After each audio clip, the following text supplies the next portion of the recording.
Hello, it's Megan Thomas here, and I am doing another portfolio review, and I'm super excited to share it with you.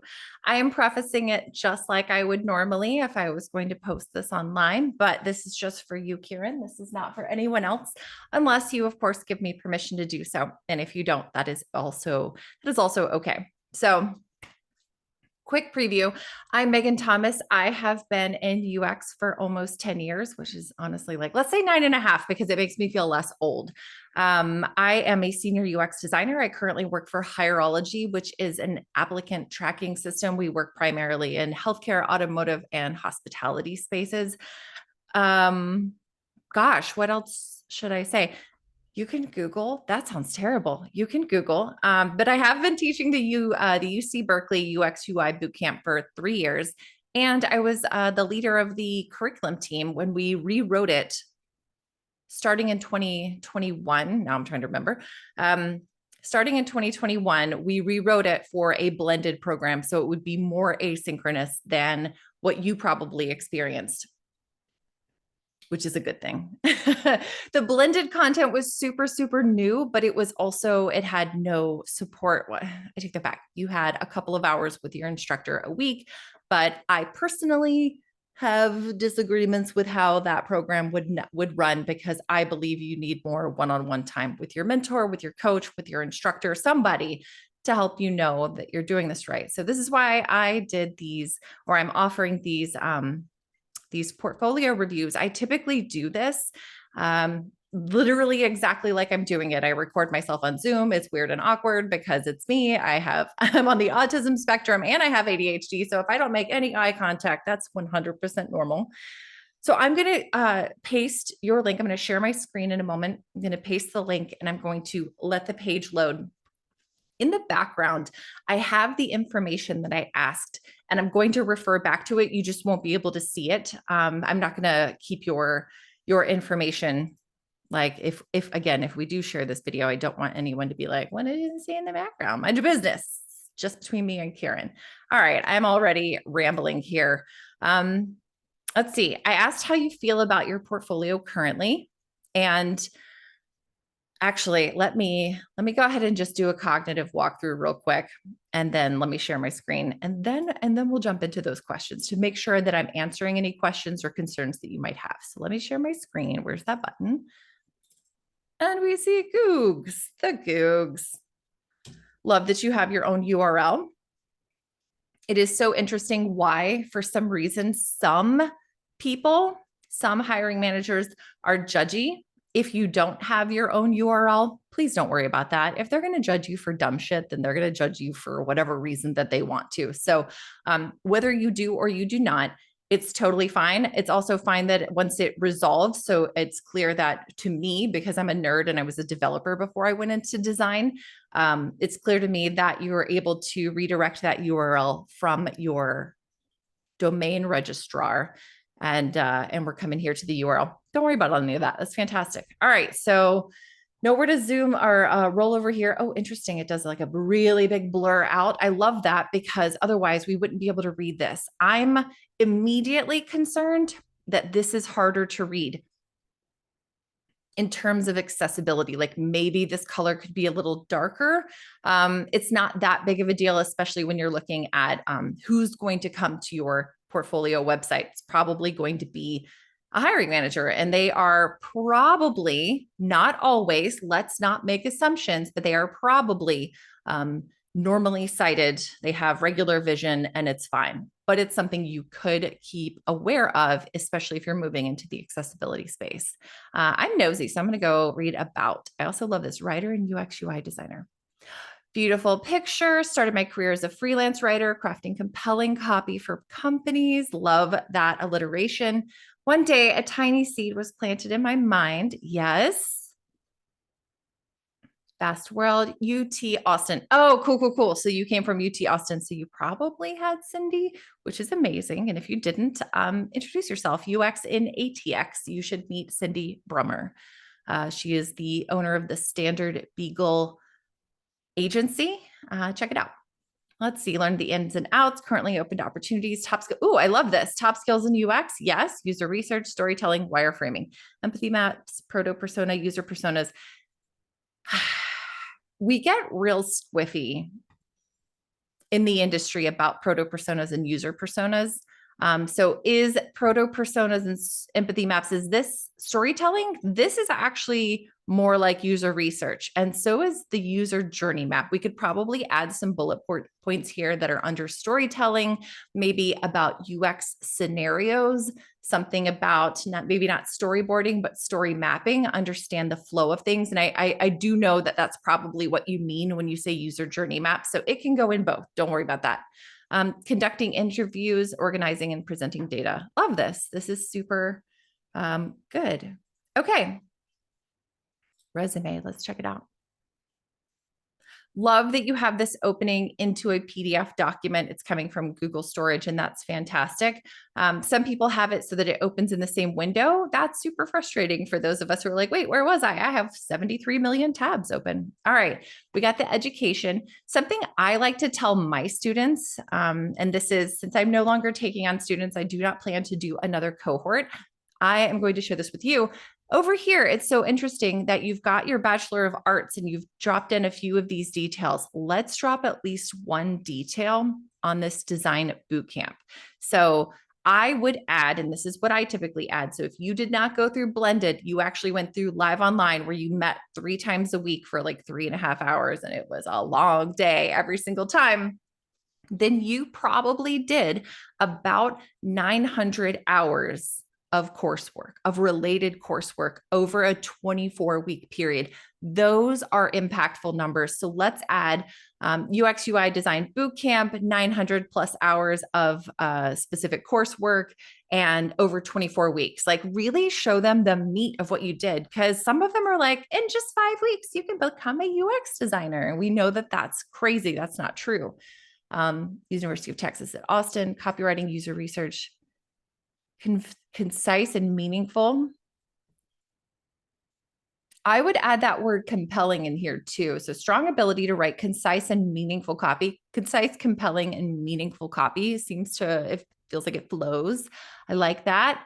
And work ability to write, oh, in a diverse, fast-paced environment. Delete that. There is no, we expect that. Those are table stakes. That's normal. Authentify. Okay. Tutorial centers, literacy teacher, love it. Content strategist and writer freelance. Dang, especially if you're trying to be a UX writer. It feels like you could put these things far higher up than your UX UI design projects. So I know that what is this? The Career Center, whatever they do now, whatever it's called. I know that they have sent you a specific template to follow and it doesn't feel awesome. And they're like, if you don't have a lot of work experience, then you should put your UX UI design projects first. However, you have claimed to be a UX writer, and that is early career, totally fine. But put that first. So I love these mobile apps, and this is super interesting that you've included it. However, these are directly related experience. So I might even say relevant experience and do content strategist and writer for if that's for, it appears to be also part of Reading Ranch, definitely include that. You've also got a wild minus here. I don't know if that's only visible on my screen, but right here above wild hemp, it looks like a little dash has been added. I would find a way personally to include these as keywords scattered throughout. You have enough content here that I don't know that you necessarily need the professional skills level. You are already bringing those in by including them in the descriptions of what you did. It would be beneficial. It makes it easier for a hiring manager to parse this information. So you wrote promotional articles about blah, blah, blah. The articles maintain the company's brand, tone, style, voice, and authenticity. I feel like you could break that down into a couple more bullet points that are a little more pointed, for lack of a better word. Sorry about the pun. Yeah, I feel like you could bring a little bit more of this into here and then delete this professional skills thing. So my immediate suggestion, and I'm wondering if this is going to be completely diametrically opposed from the Career Center, I would put the education at the bottom like a normal resume. I would actually put your experience at the top like a normal resume. And then I would put your UX UI design projects above education on the second page. Because you actually have relevant experience, you just need to rephrase what you did here to sound more like a UX writer. So something I would give you advice on is to go to like Velvet Jobs or whatever these resume examples, like go find examples of early career UX writers and see if there are ways and words that they have used to describe what they did.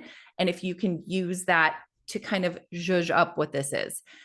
There's nothing about how someone else has phrased something that says you can't also use that phrasing for yourself.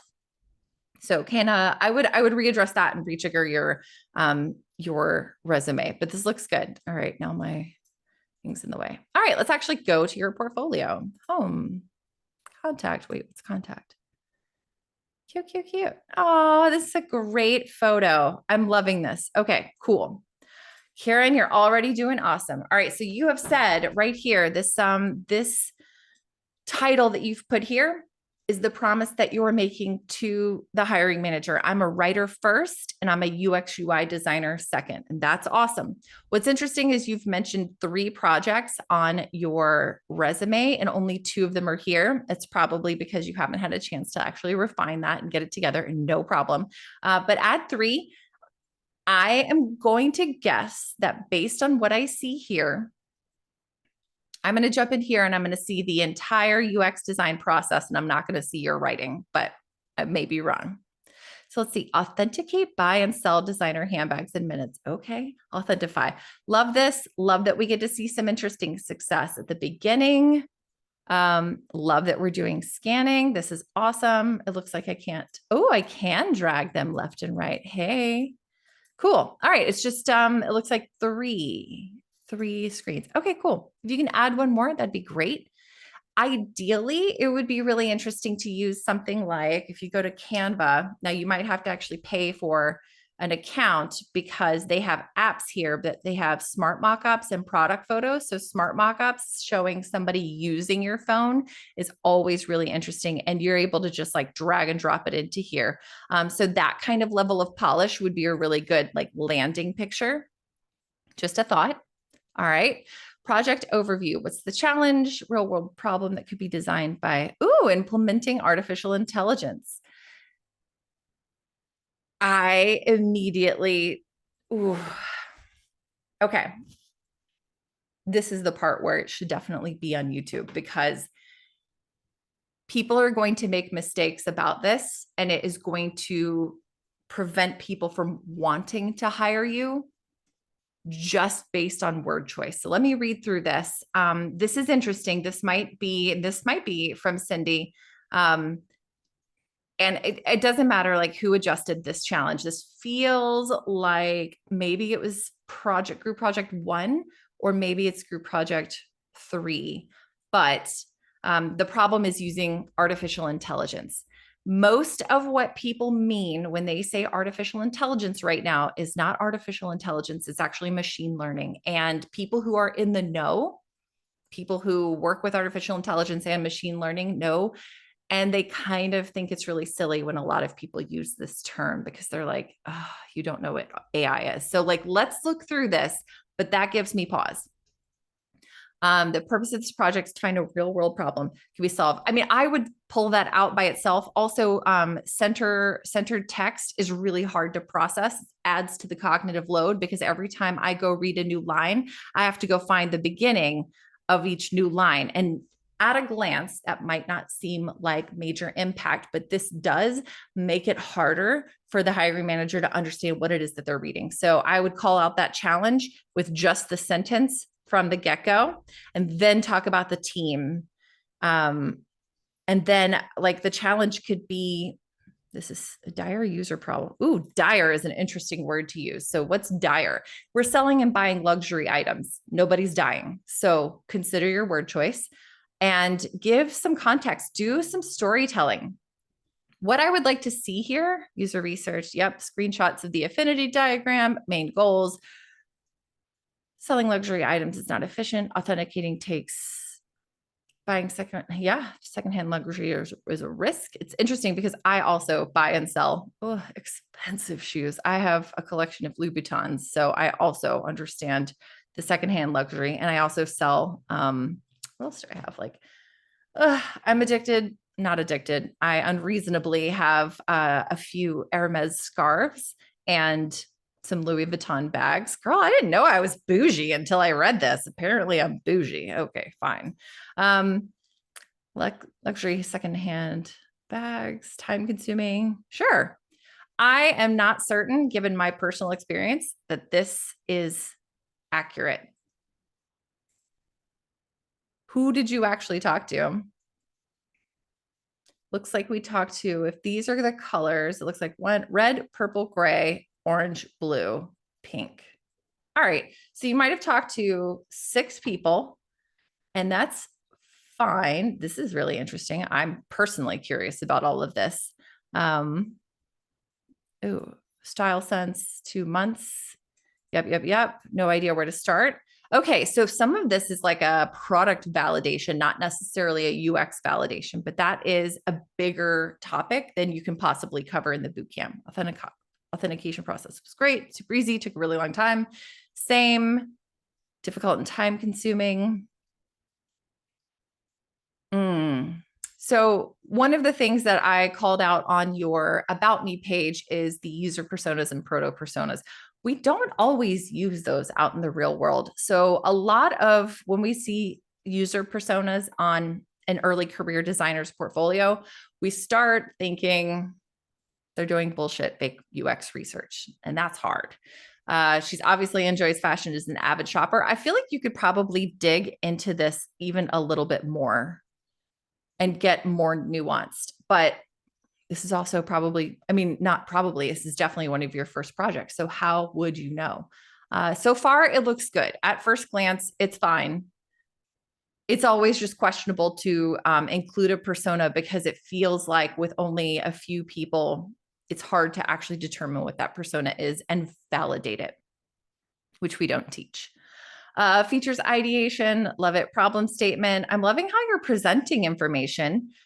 You probably also know that words tell a bigger story with pictures. So pictures worth 1,000 words. Sure. The right words matter more than the right pictures. I would probably add some visuals in here. Tell the story. I'm going to scroll down and get past some of this because I know what most of this looks like. Yes, because they tell you to include every effing thing possible. Yep. And all of this. And here's how I know this is a bootcamp portfolio. You got bored. You got bored and impatient. And this is not a bad thing. This is not like a judgment call. This is a like, I can always tell because I'm the same way. I'm always like, here's your screenshots. Just freaking hire me already. Like, God, why do I have to put in this effort? All right. I love that you've made that visual, readable, even when I click on it. I love this. I want to see more of this. I don't want to see a quick screenshot of your paper sketches. Tell me why you made decisions on these screens. I don't really care about your mid-fi. That's just telling me you know how to use Figma. Congratulations. It is a design tool. And this, when I say you got bored, you didn't get bored, you got exhausted. You're like, I don't know what you want to see. I'm just putting all of my design stuff on here because they told me I have to. But this is getting tedious, right? I love that you did mid-fi testing. This is not super helpful. This is super helpful. This right here, iterations after round 1. Describe to me what you told your user person to your user tester to do. Then like brief description, maybe a picture of a person using the phone where you drop in that smart mock-up of whatever, but you don't have to like spell this out. No one is ever going to want to find out exactly how you put together the research report unless you have a research director who was like, let me review your stuff. They just want the results of it. So telling them all this means you're going to bore me with the details, and I don't want that. Tell me the big picture. What did you take away from this testing? Why did you know you were on the right track? What made you decide to go in a different direction? Those things matter. This visual is good. Going to work on your spacing here. Round 2 testing results. Love this. If you've got 44%, 77%, if you've got numbers, give me visuals with numbers. This is also okay. A/B testing. Love that you did A/B testing. Visual design. If you did, interesting. I'm trying to remember when we brought that in. You might have done blended. I'm not sure. Okay, loving this. This could actually be really attractive as your top picture. However, it's really overwhelming, and you know that we're humans and we want to go, oh, what's that mean? And it takes us out of understanding what you're building here. So it's helpful, but it's really repetitive. So if I see this screen over and over, it tells me there's not enough screens here to make this interesting. So this might be not a helpful visual. Final design, love it. Authentify. More numbers. Give me visuals on these numbers. Okay. Scope creep is a real issue. Yes, what I learned. Collaboration skill. Yep. Usability testing. Absolutely. Okay.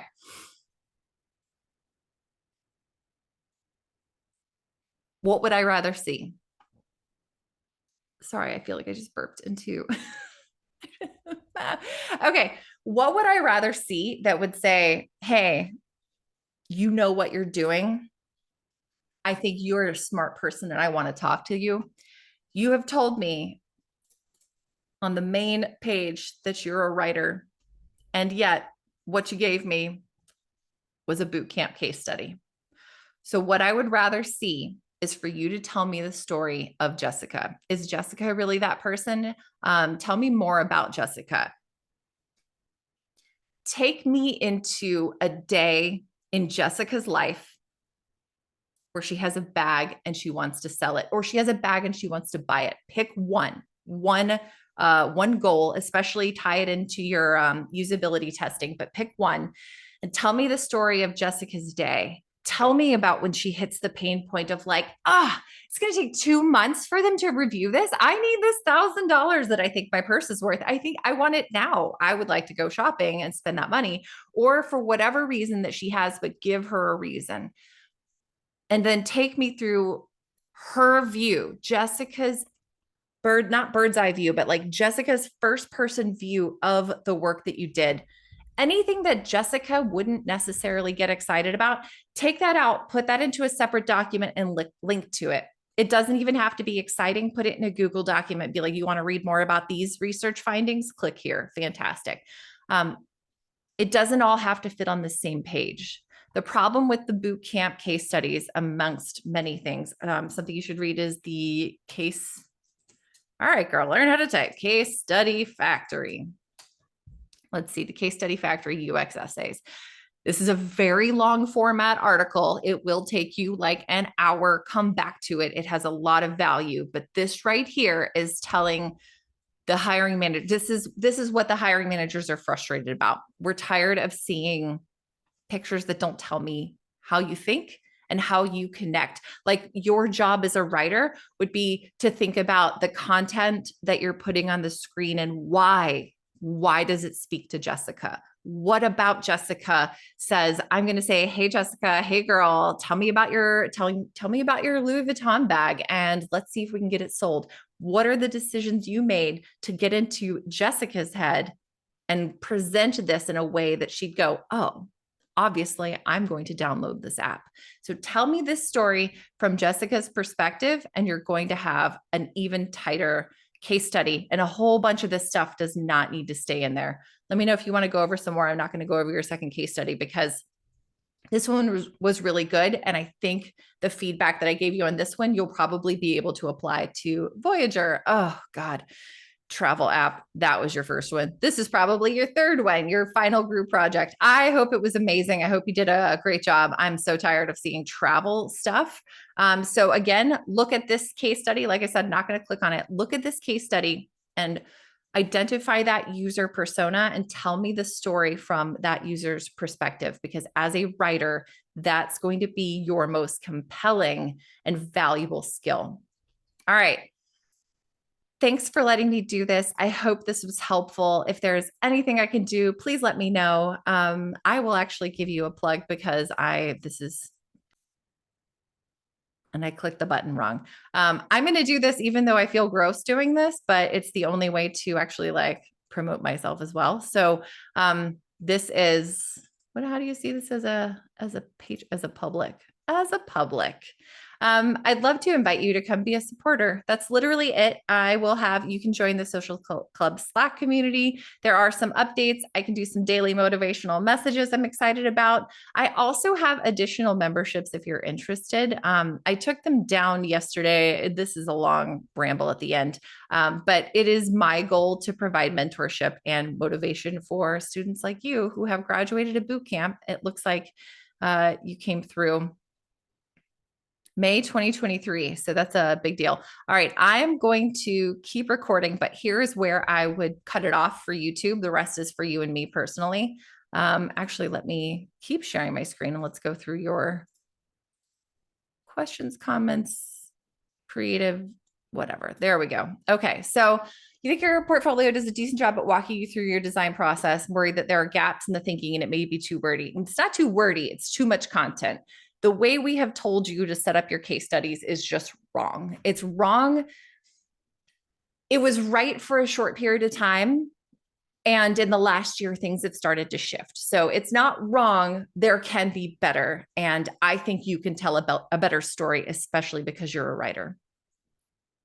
Have one freelance project, been working on my portfolio so you can start applying to jobs. Second thing, apply to jobs. Apply now. Do not sit here and futz around with your portfolio and keep putting off getting jobs. What you need right now is feedback. The only feedback you can get is to have it in front of someone and then they're like, no. And you can say, cool, can you tell me one reason why, just so I can improve my shot at the next opportunity I have? And you're going to write it down and you're going to refine it. Don't make changes until you've got at least 3 people's feedback, because everything should come with a grain of salt, right? But do not prevent yourself from applying to jobs. You do not get what you don't ask for. Get out there. Feedback on case studies, design process, and storytelling. I'd like to know if you have any questions about my projects. Nope, I did that. Easy they are to scan. They're not easy. There's information overload. Are there gaps? Yeah, well, actually, like condense or get rid of. I think I made that clear. But again, hit me up with an email. It's my name, megan.thomas@gmail.com. Hit me up. Or ping me on Slack. I'm happy to. Any and all feedback, you're so welcome. I will ask you again, if you would, I would love to make this available. I try to be as positive as possible. I don't also want to blow smoke up your butt. I want you to feel like this is valuable feedback. So if you would reconsider and consider letting me put this on YouTube, I would like to grow my audience of people who are coming out of boot camps and have been failed by the boot camp experience, because they don't really prepare you for real life. Anywho, I hope you have a fantastic 4th of July. I hope you have a great weekend. It's Sunday, so I hope your weekend was awesome. And yeah, let me know if you need anything. Take great care of yourself, and bye.